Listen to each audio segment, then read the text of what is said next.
سب سے ضروری بات وہ یہ کہ جو سمجھنے کی ہے وہ یہ کہ ہم اس دنیا میں کیوں آئے ہیں. یہ سب سے امپورٹنٹ بات ہے. ہم اس دنیا کے اندر آئے ہیں ایک شاندار آخرت بنانے کے لیے. ہم اس دنیا میں کیوں آئے ہیں؟ ایک شاندار آخرت بنانے کے لیے. جو اس نیت سے دنیا میں زندگی گزارتا ہے اللہ رب العزت دنیا اس کی خود بناتے ہیں.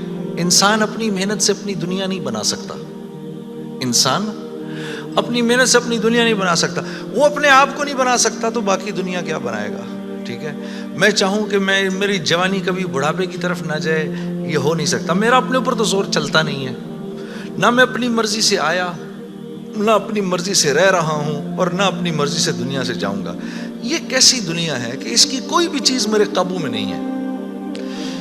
آپ یہاں رہتے ہیں، میں کراچی میں رہتا ہوں، کوئی لاہور میں رہتا ہے، کوئی پنڈی میں رہتا ہے، اور آپ کو پتہ ہے کہ یہاں آپ اپنی مرضی سے نہیں آئے ہوئے. یہ بھی بڑی عجیب بات ہے. قرآن میں اللہ فرماتے ہیں 5 چیزیں ایسی ہیں جس کے بارے میں کوئی نہیں جانتا. جو اس کے بارے میں جو بات کر رہا ہے سب غلط کر رہا ہے.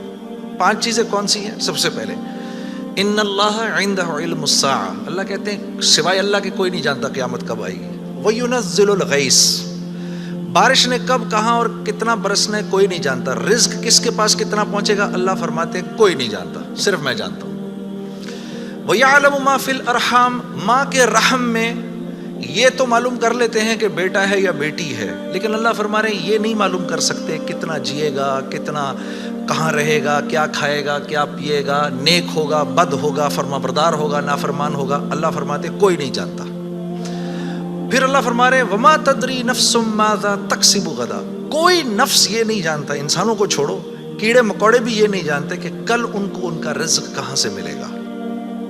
مجھے نہیں پتا تھا کہ آج میں کھانا یہاں بیٹھ کے کھاؤں گا، کوئی آئیڈیا نہیں. اللہ کہتے ہیں کوئی نہیں جانتا. پھر اللہ کہہ رہے ہیں 5ویں چیز وما تدری نفس بأی ارض تموت. کسی نفس کو نہیں پتا کہ اس کو موت کب آئے گی اور کہاں آئے گی.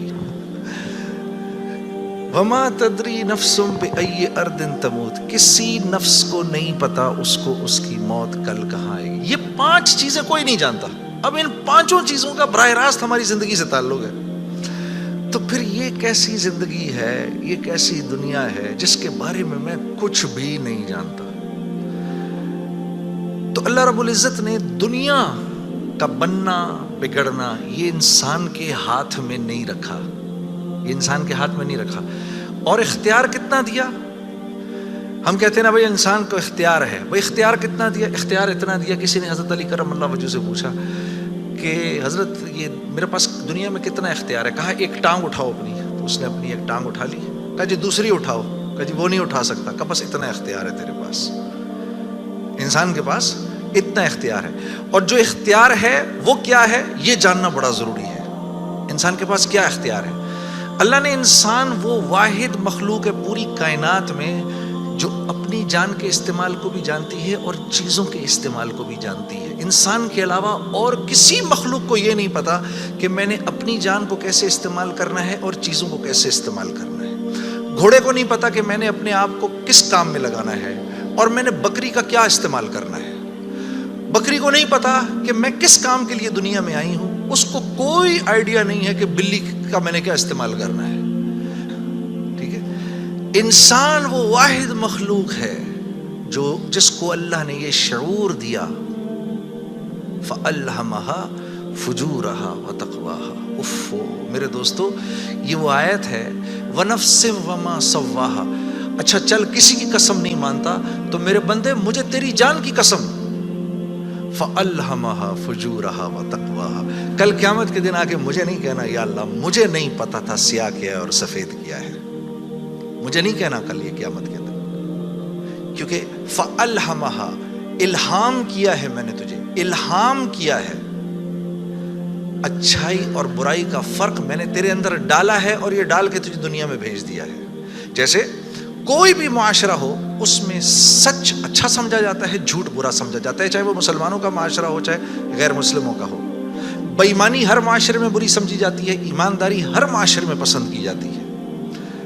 راست بازی، سچائی، بینگ اپ رائٹ یہ ہر معاشرے میں پسند کیا جاتا ہے، اور ظلم ہر معاشرے میں برا سمجھا جاتا ہے. جسٹس ہر معاشرے میں اچھا سمجھا جاتا ہے، قتل ہر معاشرے میں برا سمجھا جاتا ہے. تو اللہ پاک فرما رہے یہ چیزیں دے کے میں نے تمہیں دنیا میں بھیجا ہے، میں نے تمہیں تمہاری جان کا استعمال بتا دیا، چیزوں کا استعمال بھی سکھا دیا. تو یا اللہ میں نے جان کا کیا استعمال کرنا ہے، میں نے جان کا کیا استعمال کرنا ہے؟ ہاں؟ تو اللہ پاک فرما رہے قد افلح من زکاہا، تو نے اپنی جان کا تزکیہ کرنا ہے تو تو کامیاب ہو جائے گا. وقد خاب من دساہا، اور اگر اپنے نفس کو تو نے کھلا چھوڑ دیا تو برباد ہو جائے گا. اب نفس کا تزکیہ کیا ہے؟ نفس کو ہر اس چیز سے روکنا جس کو اللہ نے منع کیا ہے، یہ نفس کا تزکیہ ہے. سامنے نامیرا عورت ہے، اب نہیں دیکھ سکتے اس کو. ہاں وہ سامنے سے آئی، نظریں جھکا لی، اب نظریں جھکا لی اسی لمحے پچھلے سارے گناہ معاف ہو جاتے ہیں.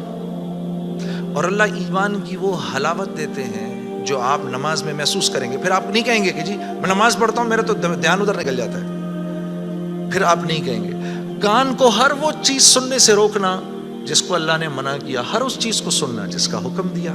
ہاتھ کو ہر اس جگہ استعمال کرنا جس کا حکم، ہر اس چیز سے روکنا جس سے منع کیا. تو نفس کا تزکیہ اللہ فرما رہے ہیں جب تم دیکھ دیکھ کر میری رعایت رکھ کے زندگی گزارو گے تو تم اس دنیا میں کامیاب ہو جاؤ گے. اور تمہیں کامیاب کون کرے گا؟ ہم کریں گے. تم خود کامیاب نہیں ہو سکتے.